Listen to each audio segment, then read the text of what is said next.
Mike, I had a question for you about the beading on the dress. Well, not the dress, the clothes. Uh, uh, how long did that take for you to do all of the beading?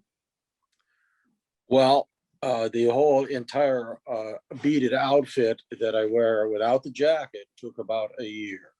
Wow. Uh, Understand that I'm legally blind because of the diabetes, and the jacket took another year. So if you were a sighted person and you were able to do that type of beadwork, if you wanted to, if you had the desire to learn, of course I would teach you, but you would probably do it a lot faster. Okay. Now, the beadwork is not complicated, it's just repetitious. And the way I was taught to do it and the way I still do it is if you pick up sometimes when I have things on display, people say, oh, don't touch it. Well, it's meant to be worn, it's meant to be touched, it's meant to be handled. And if something happens, if it falls apart or anything like that, then I haven't done my job, as a beader. It's got to be it's made to be worn and it's made to be used, not just put under glass. So everything I do, it takes me a little longer than normal folks, but certainly you can handle it. It's not going to hurt it. Okay. Okay. Did you teach your kids how to bead like you were taught? My son has learned. I think he's probably at that stage now where he has 4 children. He was here earlier today. And, he doesn't have time with 4 kids at this point. But there is a place out at the Kensington Metro Parks. It's called the Kensington Living History Village. And that is my one and only job there, is to teach beadwork. And if you can master that, I'll even teach you how to do porcupine quill work. So, Oh, wow. over the years, again, that base of knowledge continues to grow. And so the only way we can keep these traditions alive and around is, to teach other people about them or how to do them. Okay. I just wanted to pass this along. Diane says, thank you so much. That was a truly wonderful presentation, and I will look forward to sharing it with others when it's available online.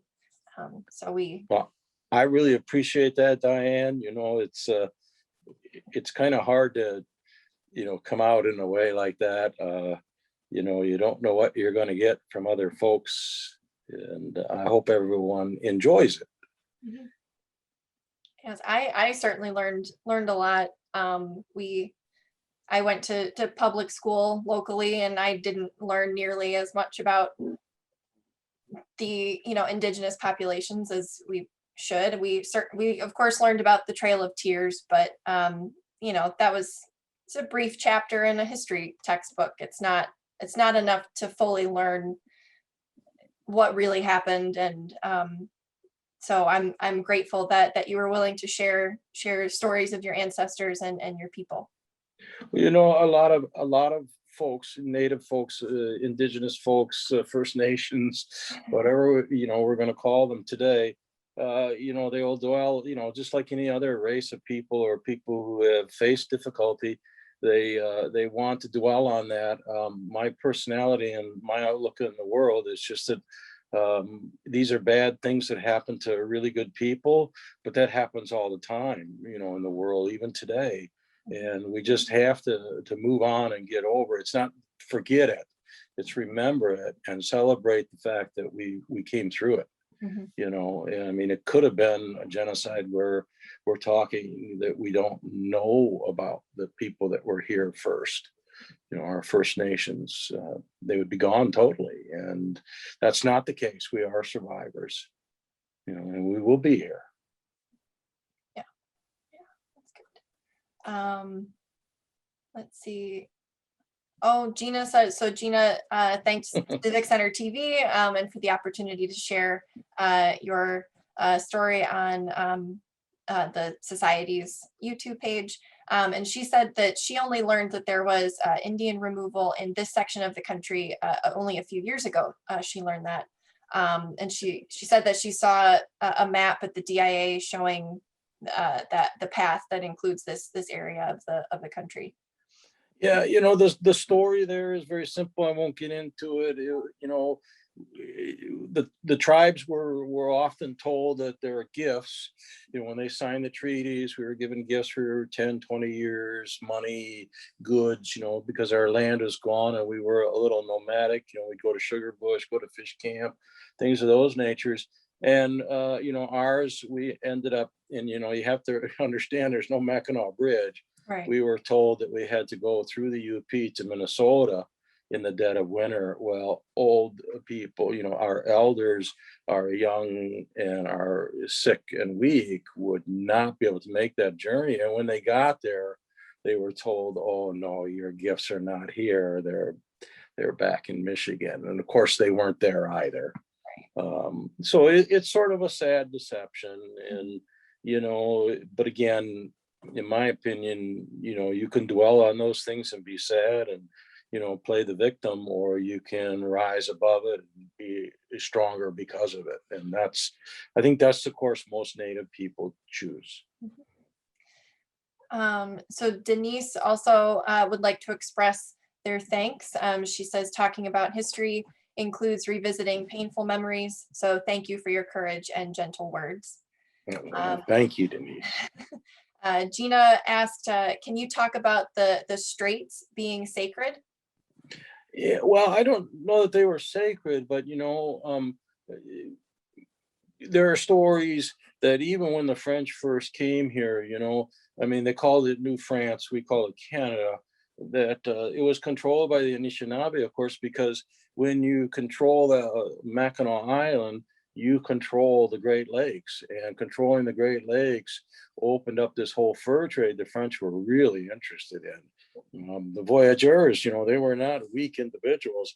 They were generally not big, tall, strapping men, but they were small and extremely tough.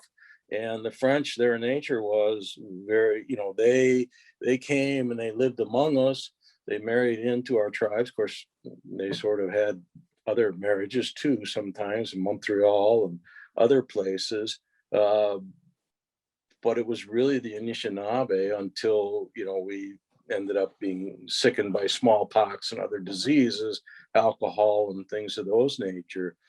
There's many stories, if someone's really interested, they can read them. There are books and things of that nature I've heard about. Oftentimes the Hudson Bay traders would bring in a pony of rum. We think of whiskey with natives, but it was the rum, and they would give that to them and then tell them to come back the next day.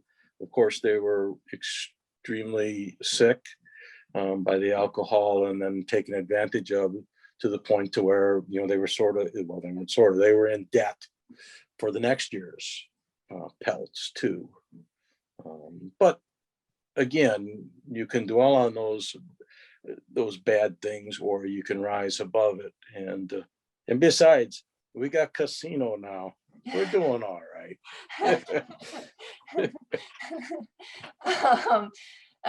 Robin asks, is Apple Island the only location where Native American history is preserved in Oakland County or Greater West Bloomfield? Yeah, I pretty much so, in my knowledge. There's no, made up Indian native village. There's nothing that, unfortunately, Oakland County, while a lot of it's rural, I live in Oakland County and it's extremely rural where I live.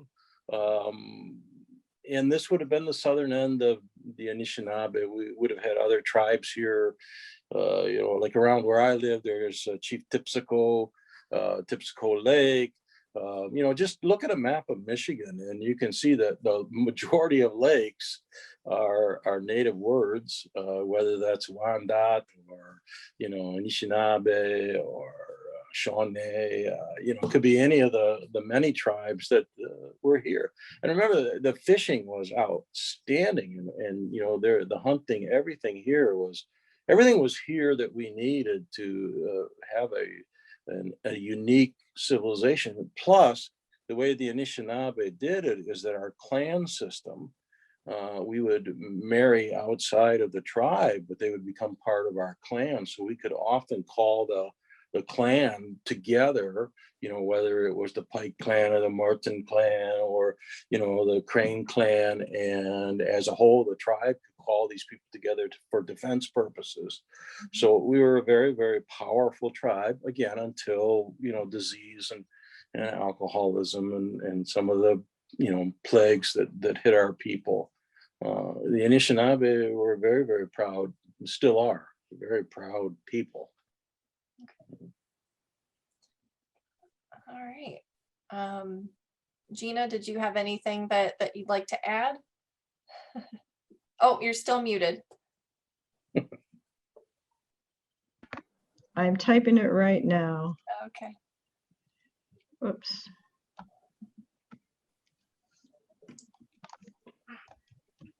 Okay, so it looks like we have an 1817 survey map, I believe, in the Historical Society's collection, and there's traces of Native presence found on that map, and I'm guessing on other maps of that nature as well. Is that what you're getting at? Yeah, with three there, I'll talk. Okay. There's well, when you look at Brian Golden's presentation on the trolley, he mentioned a couple of Native American trails. There's the Shiawassee Trail, the Grand River Trail. And then when I watched that, I said, he doesn't even have the trail that I used in my presentation that heads northeast of Orchard Lake Road. So there's 3 trails within 5 miles that kind of do the same thing, although, ours goes straight north. But also Song of the Heron, our local history book, has a plate in that with a map of just zigzags all over the place, and certainly around the islands, or the lakes, I mean, of all the Native American maps. So they were, that's probably, well, it's a way you can see in print that they were here, so to speak. And I think too, Gina, one must understand that, when we think of European villages, we're looking at, sometimes masonry and stone castles of the Middle Ages and those sorts of things. We didn't have really those things. So our structures were very easily put up. Within a couple hours, you could move an entire village and create another one. And there's very little, of that rotted away. And, we often moved camp several times in a given year to different locations, depending on the season of the year and what was in that area for us to harvest. So, Right. There were villages, there were, I mean, you think about it, Woodward Avenue was really a native trail that went north, the Saginaw Trail, all of those things, if you think about, just look at the roads in Wayne County, to Pontiac Trail, these are all, well, it was named for Pontiac, not his real name. These were places that they could quickly move about from place to place. Around the swamps, around the lakes. They knew the woods, Yeah, when you we talk can- about how the different tribes would move around quite frequently, coming from an archaeology background myself, a lot of archaeologists that are trying to research native peoples or areas that are known to have a native presence, they often have to rely on stories and maybe not even written documentation, but just verbal and oral stories, because the archaeological data doesn't exist in some cases, because everything was able to be moved quite easily. So there wasn't a permanent structure like the Campbell's house on Apple Island, or even like the museum, and so you don't really, and there were no ceramic plates or Right. glasses or bottles or anything until the colonists came in. But and we could fire pottery, but it wasn't fired like the Europeans. Right. So it disintegrated pretty easily and went right back into the Mother Earth, and these sorts of things we didn't. But I mean, it wasn't that really our philosophy. We didn't. I mean, our religion, our lives we weren't here to disturb the earth. We weren't here to conquer the mother. We were here to coexist. Mhm. And that's, that's the important thing to understand and take away from, native life, is that at that point in time, we were coexisting and surviving quite well, Mhm. really. Feast and famine sometimes. I mean, it wasn't idyllic. It wasn't, the perfect Eden, but, we did fine, Mhm. as a people. Yeah, yeah, Um, yeah. One thing we do see is from this 1817 survey map that I showed, there's also there must be a comment section, because we quote that in some of our other work, that on Apple Island were 20 to 30 apple trees back in 1817, as well as wigwams with birch bark covering. Yeah. So I think that's pretty incredible to have that written, that was observed at that time. Which leads me to wonder what the history of apples, and Native Americans called them haws, and the process with the Gina, French or whatever. Gina, Yeah. I would be more surprised by the birch bark wiki ups, or, because birch bark really prospers, from Bay City across and north. It doesn't say Bringing birch that bark. down I mean, we used elm and other barks. Yeah. I would think that we may have used some sort of shiny that looked sort of white like birch bark. Yeah. But, it could be wrong. They could have brought it down. I don't know. I didn't mean to say birch bark, just that Oh. it was bark covered wigwams. Yes. Yeah, bark covered. Sorry. Well, that's all right. It's one of those little facts. Everybody, thinks that they're a birch bark canoe. Nowadays, No. birch bark canoes. Well, you're not going to get those in Ohio. That's right. There aren't any birch. Yeah. There's hardly, there's a couple of birch on the island, but not too Yeah, many. So they don't tend to do well this far south, which sounds Mhm. sort of strange, because we do see them in yards and things like that, but those are additions from the gardener shop, Mhm. generally. Well, we do have one other comment. Robin says, Mike, thank you for sharing your history and your thoughts in the video. And I think if maybe we take just a couple more questions or comments, and we can wrap up for tonight. Well, thank you, Robin. I appreciate it. Yeah, and like I said, I just got a notification that the video that we did see tonight will be airing on Civic Center TV immediately following the Michigan Week virtual award ceremony. So I believe that started at the same time as this program, so at 7. So whenever that ends, this video will also air.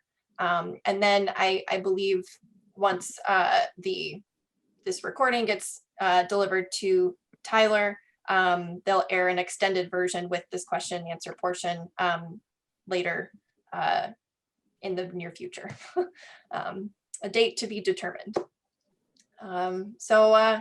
Yes, thank you for everyone for attending, and thank you to Mike for taking the time this evening and answering our questions and talking with us.